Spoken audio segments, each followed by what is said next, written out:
Bonjour à tous et à toutes, bienvenue dans cette émission Essai Actuel Média. Essai Actuel Média est une émission dans laquelle nous abordons tout genre de sujets. Et aujourd'hui, nous avons l'immense plaisir de recevoir M. Amadou Keita, qui est membre de la DCA universitaire Bamako Espoir. Bonjour Amadou. Bonjour. Vous allez bien, j'espère? Je vais très bien, Dieu merci.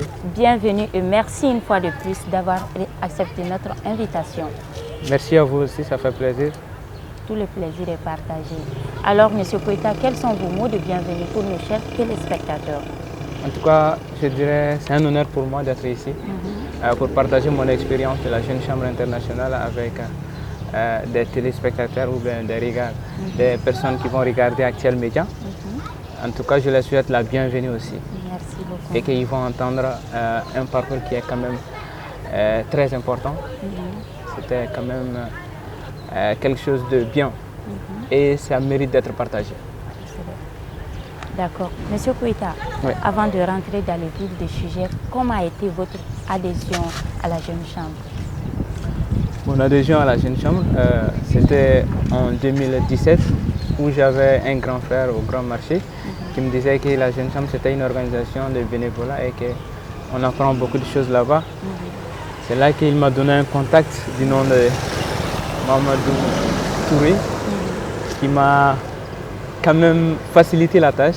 Il m'a dit de participer à ma période d'observation parce que pour adhérer à la Jeune Chambre, il faut quand même passer à la phase d'observation. Voilà, à la phase d'observation qui était de 3 mois, 3 mois.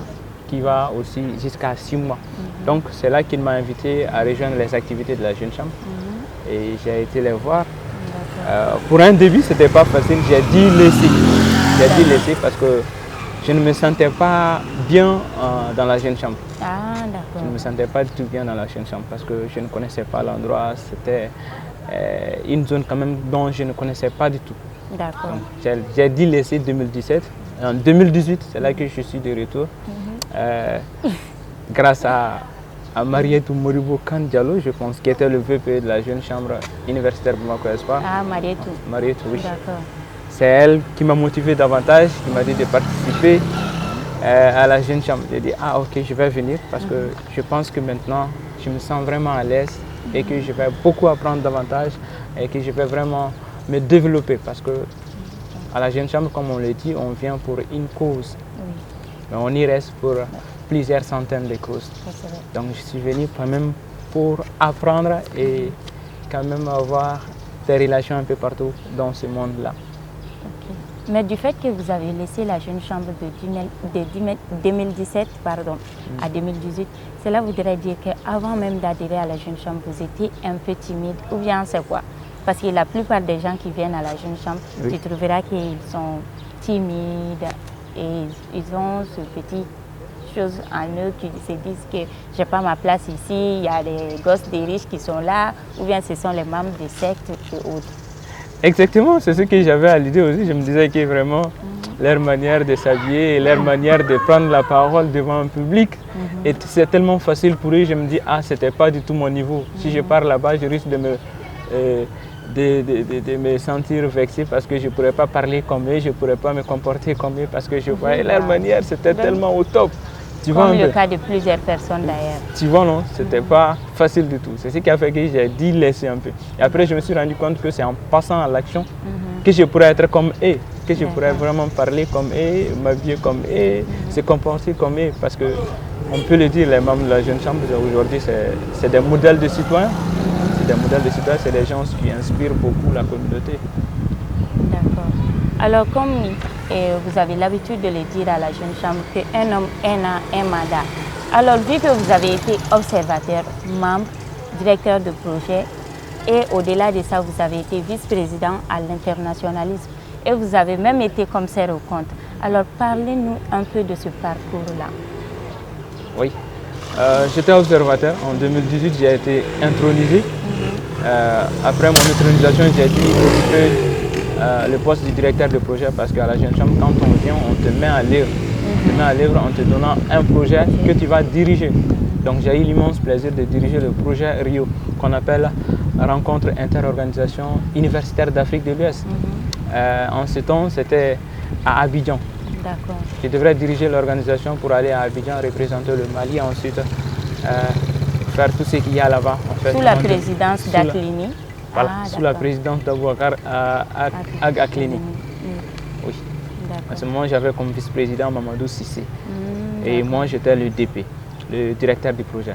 Donc après cela, en 2020, j'ai dit être le directeur des domaines. C'est-à-dire après le poste de directeur de projet, il y a le directeur des domaines qui va aussi surveiller ou bien veiller à la bonne réalisation des projets de la jeune chambre, en quelque sorte. Donc il y avait ça aussi en 2020. Donc en 2021, j'ai vraiment embrassé la jeune chambre en disant que je pourrais apporter mon aide à la jeune chambre en occupant le poste de vice-président à l'international. Parce que c'était l'une des causes principales de mon adhésion à la jeune chambre. Avoir un réseau relationnel qui est aussi très très important. Donc, vu que le poste du domaine international, c'est un poste qui offre beaucoup d'opportunités allant dans ce sens. Donc je me suis dit que c'était très important pour moi d'être le vice-président de la Jeune Chambre. Et chose que les membres de la Jeune Chambre internationale m'ont accordé parce que c'est par vote. Parce que là-bas, il y a ce qu'on appelle la démocratie.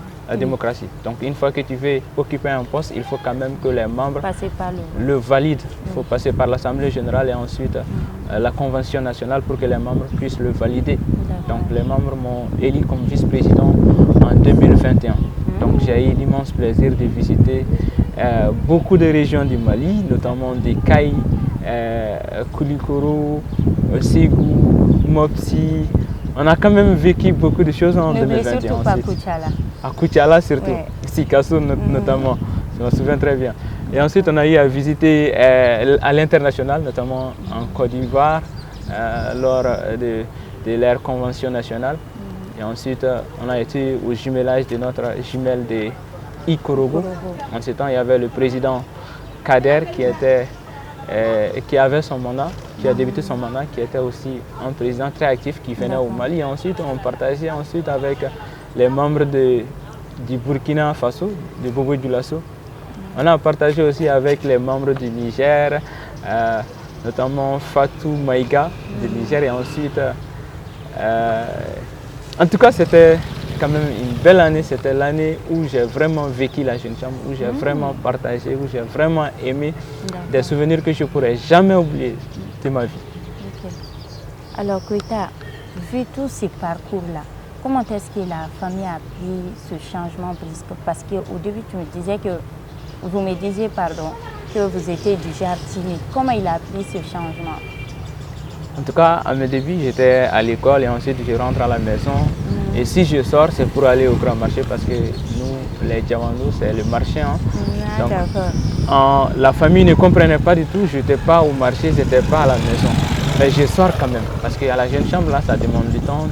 Tu vas participer aux activités de ton organisation, ensuite aux activités des autres organisations locales, serre. Vous voyez, donc ce n'était pas facile du tout pour la famille de comprendre. Et surtout si tu ne revenais pas avec quelque chose.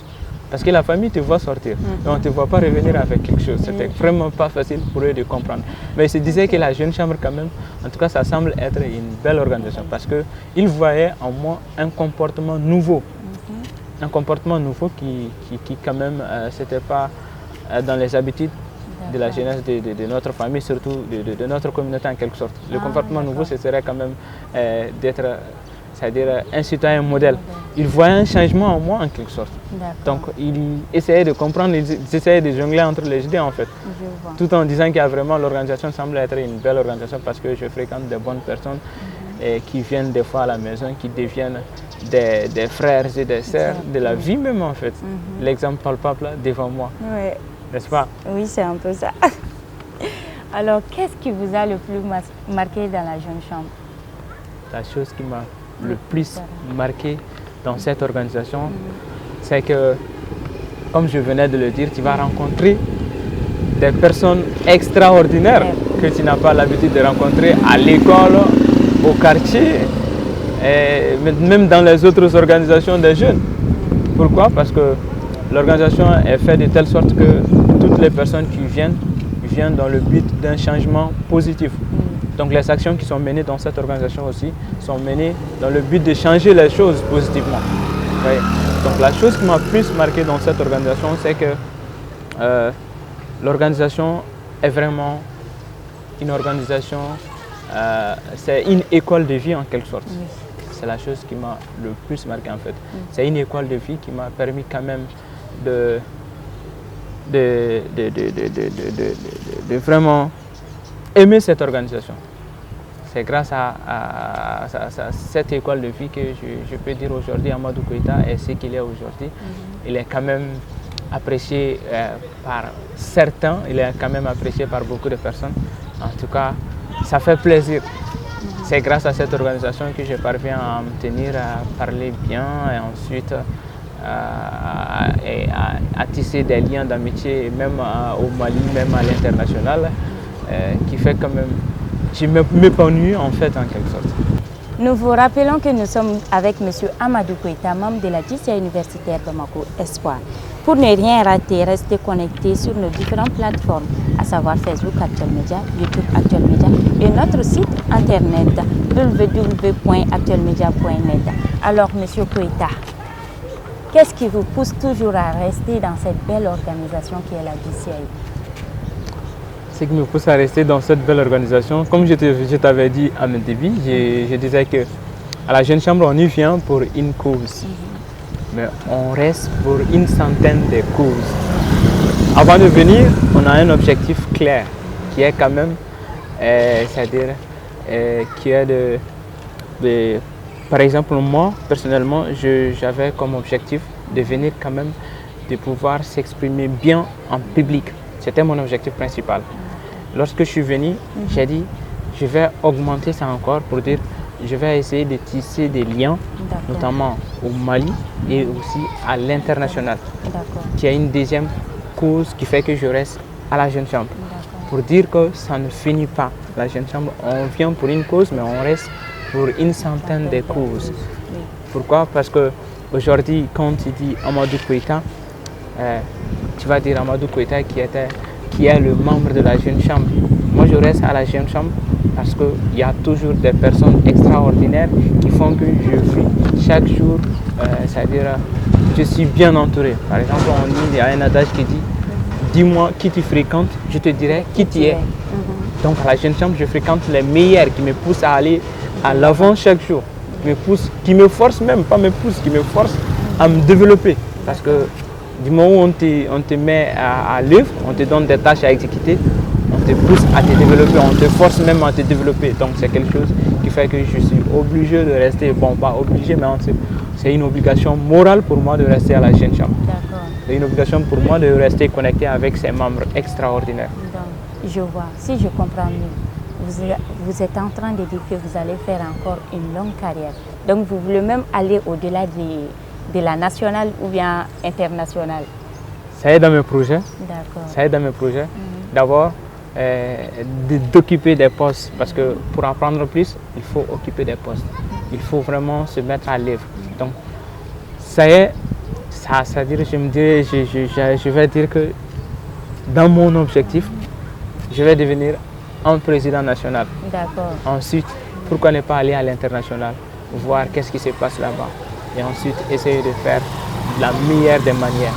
Donc, si je comprends mieux, maintenant, vous essayez de suivre les pas de Harira Haruna Sissi, qui est notre sénatrice Chopo. Ouais. D'accord, il n'y a pas de J'essaie de dépasser Harira, j'essaie de dépasser sénateur Boubé Izine, j'essaie de dépasser. En tout cas, je vais faire de mon mieux pour quand même dépasser toutes ces personnes qui ont vraiment fait que la Jeune Chambre du Mali existe aujourd'hui, qui ont fait que vraiment nous sommes là, nous nous développons grâce à cette organisation. Cette organisation nous a beaucoup donné, nous a tout donné. Alors, quels sont vos conseils pour nos jeunes téléspectateurs? Les jeunes téléspectateurs Pour la jeunesse, en fait. Pour la jeunesse, je dirais, il y a la famille, il y a l'école. Et ensuite, il y en a qui fréquentent les grains, il y en a qui fréquentent d'autres personnes. Mais en tout cas, pour vraiment se développer, parce que dans le monde d'aujourd'hui, c'est-à-dire c'est un monde sans pitié. C'est un monde sans pitié. Si tu n'as pas de compétences, on te met à côté. Vraiment. On te met à côté. Donc, ce que moi je m'en vais dire à la jeunesse, c'est que du moment où il y a la famille, il y a l'école, du moment où on finit avec l'école, il faut vraiment rentrer dans la vie active. La vie active, ça s'apprend à la jeune chambre. La vie active, ça s'apprend à la jeune chambre. Donc cette vie va nous permettre de nous développer, va nous permettre d'avoir beaucoup de compétences. En tout cas, si j'étais à mes débuts à la jeune chambre, je n'hésiterais même pas une seconde à rentrer à la jeune chambre à nouveau pour quand même profiter au maximum de tout ce qui se passe à la jeune chambre parce que ça développe énormément. Oui, côté personnellement, ça développe psychologiquement et moralement.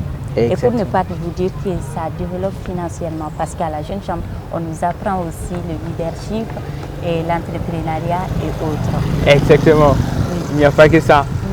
Il y a 4 domaines d'opportunités qui font que la jeune chambre, elle mène des activités partout, qui font que les jeunes profitent énormément. C'est un océan d'opportunités à la jeune chambre. Donc on vient, on prend notre part et on s'en va. Donc c'est ça aussi la jeune chambre. Comme on a l'habitude de le dire, toute chose qui commence bien, finit bien. Malheureusement, nous arrivons à la fin de cette émission. Alors quels sont vos derniers mots? Mes derniers mots, ce sera quand même de dire à la jeunesse quand même de fréquenter énormément des organisations de jeunes parce que ça développe. Et ce sera aussi quand même de dire à la jeunesse de cultiver l'excellence parce que c'est le seul moyen d'avoir le succès. C'est le seul moyen possible pour avoir le succès dans tout ce que nous entreprenons dans cette vie. Ensuite, si cette émission vous a plu, je vous suggère vraiment de nous suivre davantage sur Actuel Média, notamment sur nos plateformes YouTube ou Facebook et autres. Et ensuite me suivre moi personnellement si vous aimez quand même suivre de mes actualités. Sur TikTok, je suis Amadou Koita, mais sur TikTok, vous allez voir Versus Capital Mali, où vous pouvez suivre un autre domaine qui est différent de la jeune chambre, qui est le monde des marchés financiers internationaux, qui intéresse quand même pas mal de personnes. Et ensuite, je vous souhaite quand même de passer une excellente soirée. Ça dépend de l'heure que vous regardez cette émission. Donc, à très bientôt. Nous allons vous revenir, Inch'Allah. J'espère que ce ne sera pas la dernière émission que je vais quand même partager avec Fatoumata Traoré. Inch'Allah. Merci pour cette opportunité à Actuel Média. Ça fait vraiment plaisir. C'est plus qu'un honneur pour moi. Merci énormément, ça fait plaisir et à très bientôt. Tout le plaisir est partagé. Nous sommes arrivés à la fin de cette émission. Nous étions avec M. Amadou Koita, membre de la DCI universitaire Bamako Espoir, qui nous a fait part de son parcours DCI. Et nous vous rappelons toujours de rester connectés sur nos différentes plateformes, à savoir Facebook Actuel Média, YouTube Actuel Média, www.actuelmedia.net.